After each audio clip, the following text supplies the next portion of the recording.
nous allons revenir sur notre thème. Voici le sous-thème numéro 5, l'islam et la science. Choisir un domaine d'études traditionnellement réservé aux garçons, qui sera développé ici par une ingénieure informaticienne et enseignante coranique. C'est la dernière intervenante. Donc, veuillons recevoir Madame Diallo Lauratou.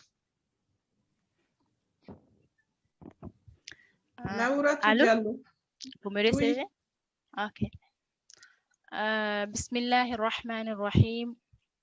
Alhamdulillahi Rabbil Alamin. والصلاة والسلام على سيد الحلق نبينا محمد وعلى آله وصحبه وسلم اللهم لا علم لنا إلا ما علمتنا إنك أنت العليم الحكيم رب اشرح لي صدري ويسر لي أمري واحلل عقدة من لساني يفقهوا قولي السلام عليكم ورحمة الله وبركاته mes frères et sœurs. Aujourd'hui, je vais vous présenter mon thème qui est choisir un domaine d'études qui est le plus souvent réservé aux garçons. Pour mieux expliquer cela, je veux élaborer plus comment on peut jumeler l'éducation religieuse qui est le Coran pour moi et l'éducation scientifique et les études scientifiques. Ma présentation sera divisée en trois parties. La première partie, je vais juste parler de moi, qui je suis. Et la deuxième partie sera suivie comment j'ai choisi mon domaine d'études. Et la troisième, peut-être la partie la plus importante, quels sont mes conseils de réussite. Partant sur la première partie que je suis. Je me nomme Lauratou Diallo. Je suis diplômée de master en ingénierie informatique à l'Université internationale islamique de la Malaisie. Je travaille actuellement en tant qu'ingénieure informaticienne dans une société pétrolière. Allons au deuxième point qui est comment j'ai choisi mon domaine d'études. J'ai fait les écoles franco-arabes pendant le primaire et le collège, je ne sais pas, et peut-être il y a de ces personnes qui peuvent se lier à ça. Donc, j'ai fait ça lorsque j'ai eu mon BPC, je voulais m'orienter dans les écoles francophones parce que je voulais faire les sciences maths. Je ne sais pas si vous savez, à moins que le système a changé, les écoles franco-arabes, tu ne peux que faire les sciences expérimentales, les sciences sociales. Donc, si tu veux faire quelque chose qui a un lien avec les sciences mathématiques, il te faut transférer dans les écoles francophones. Mais au début, je vous dis, il y avait eu des défis, il y avait des gens qui m'avaient déconseillé, m'avaient dit que ce n'était pas une bonne idée. Quitter une école franco-arabe pour une école francophone, tu vas perdre le niveau, tu n'auras plus le niveau ni en français, ni en arabe, et puis t'adapter sera un grand problème, c'est mieux que tu sois là où tu es déjà à l'aise.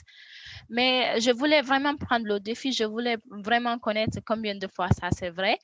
Je voulais aussi, tester à quel point si on veut quelque chose, on peut y arriver. Donc, j'ai transféré, je suis partie dans les écoles francophones et je vous assure, ça s'était très bien passé. J'ai toujours gardé, d'être parmi les meilleurs en classe et puis ça s'est bien passé jusqu'à ce que j'ai eu mon baccalauréat. Maintenant, partant au troisième point qui est quels sont mes domaines, mes conseils de réussite. J'ai trois points que je veux développer dans cette partie. Le premier point, c'était comment prendre une décision ferme et bien réfléchie. Là, je veux parler comment j'ai concilié les études coraniques et le cycle francophone. Je m'avais initié à bas âge le Coran. Mais à un moment donné, j'avais arrêté parce que j'avais pas le temps pour me consacrer. Donc, une fois que j'ai commencé l'université, je me suis dit, pourquoi ne pas continuer à finir à mémoriser le Coran? Voyant mon emploi du temps qui était très chargé, j'ai pas le temps d'aller dans les markaz de Coran. Le temps ne me le permettait pas. Donc, j'ai fait un planning moi-même et un planning que je respectais. Je me suis dit, tu peux faire 2 pages chaque jour et puis réviser. En plus de ça, vous savez, les réalités de la Guinée, je te dis à Gamal Abdel Nasser, vous savez, problème de transport et tout. Donc, vous pouvez comprendre à quoi si s'y attendre. Donc, mais j'ai pris le coup parce que j'ai déjà fait le planning. Je me suis dit, chaque jour, il faut que tu fais comme ça et puis tu peux y arriver. Par la grâce d'Allah subhanahu wa ta'ala, pendant que l'année n'est finie, ça a trouvé que je finis de mémoriser complètement le Coran, alhamdulillah, sans que cela ne dérange mes cours à Gamal. Donc, c'est pour vous dire, à un moment donné, il faut prendre des décisions, il faut être sûr de soi-même, il faut aller jusqu'à terme si tu fais un plan. Le deuxième point que je voulais élaborer là, c'est persévérer. Persévérer, j'aurai 2 points que je veux développer dans cette partie.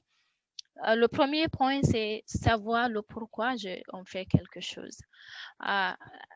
À un moment donné, j'étais venue pour étudier en Malaisie et je m'étais retrouvée que j'avais plus le temps. J'étais très chargée avec l'emploi du temps. En fait, l'ingénierie, je ne sais pas, les gens qui font l'ingénierie peut-être peuvent le savoir. En fait, ça te donne pas le temps à faire quelque chose à part ça. Mais je me trouvais déjà, j'avais plus le temps de réviser le Coran, j'avais plus le temps pour me concentrer. Et donc, je me suis dit, pourquoi je n'arrive pas à trouver le temps? Peut-être parce que je ne sais toujours pas pourquoi je le veux, parce que peut-être c'est ma famille qui m'a initiée et ce n'était pas forcément quelque chose que je voulais. Peut-être parce que j'étais dans des associations islamiques, tout le monde mémorisait, donc je m'étais dit, je veux faire la même chose. Donc, je me suis dit, là, je veux changer de stratégie, je veux continuer avec le Coran parce que je veux que ça me donne de la lumière. Je veux continuer le Coran parce que je veux que ça m'apaise le cœur. Je veux le continuer parce que je vois que c'est ce qui me redonne le goût de vivre quand les choses sont difficiles. Donc, lorsque j'ai vraiment élaboré le pourquoi je le voulais, maintenant, ça a complètement changé. J'ai pu trouver le temps. Partir dans les halaqas, trouver le temps pour réviser n'était plus difficile pour moi parce que je l'ai incorporé à moi. Donc, dans la vie, je vous conseille de toujours définir pourquoi vous voulez quelque chose. Parce qu'au bout du chemin, le chemin peut être très difficile et au milieu, vous risquez de tout abandonner à force si vous ne savez pas vraiment pourquoi vous le voulez. Le deuxième point que je veux ajouter dans persévérance, c'est d'avoir un objectif clair, très clair, établir ses priorités et prendre courage. L'exemple que je veux donner là, c'est comment j'ai obtenu une bourse d'études. Lorsqu'on m'a orienté pour étudier à Gamal, ça n'a pas été facile. Toujours, vous savez, on a besoin d'une soutenance pour continuer, mais je ne me suis pas arrêtée là. Je me suis battue, j'ai fait mes efforts. Je suis allée jusqu'à terme, en fait, jusqu'au bout. Avec la grâce d'Allah subhanahu wa ta'ala, j'ai pu trouver une bourse pour aller continuer mes études. Le troisième point que je dois parler dans mes conseils de réussite, c'est comment transformer des défis en opportunités. Vous savez, je n'ai jamais choisi d'être dans une école franco-arabe. On m'a initiée, j'ai grandi, j'ai trouvé que je me suis retrouvée là. Il y avait des difficultés parce que tu devrais apprendre beaucoup et tu as risqué de beaucoup perdre en comparant à d'autres personnes.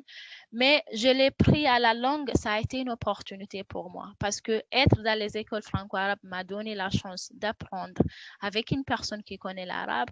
Être dans une école franco-arabe m'a donné la chance de lire, de prendre des cours, en fait d'approfondir ma connaissance en arabe, de bénéficier d'une personne qui est arabe. Donc, je vous dis, 2 fois, ça peut être des défis au début, mais à force de persévérer, ça devient des opportunités. Un autre point aussi, c'est comment la transition dans une université anglaise. Lorsque je suis venue là en Malaisie, je n'avais pas de niveau, je devais apprendre l'anglais, vous savez, un nouveau pays, une nouvelle langue, un nouveau système qui est là. Donc, vous pouvez comprendre comment les difficultés ça peut y être. Donc, je devrais doubler d'efforts. Si les autres faisaient un peu, moi, je dois doubler parce que tout était nouveau pour moi. Il fallait que je m'adapte. Je vous assure, le chemin n'a pas été facile. À un moment, je voulais tout abandonner. Tu dois pleurer 2 fois. Tu pleures et tu te lèves.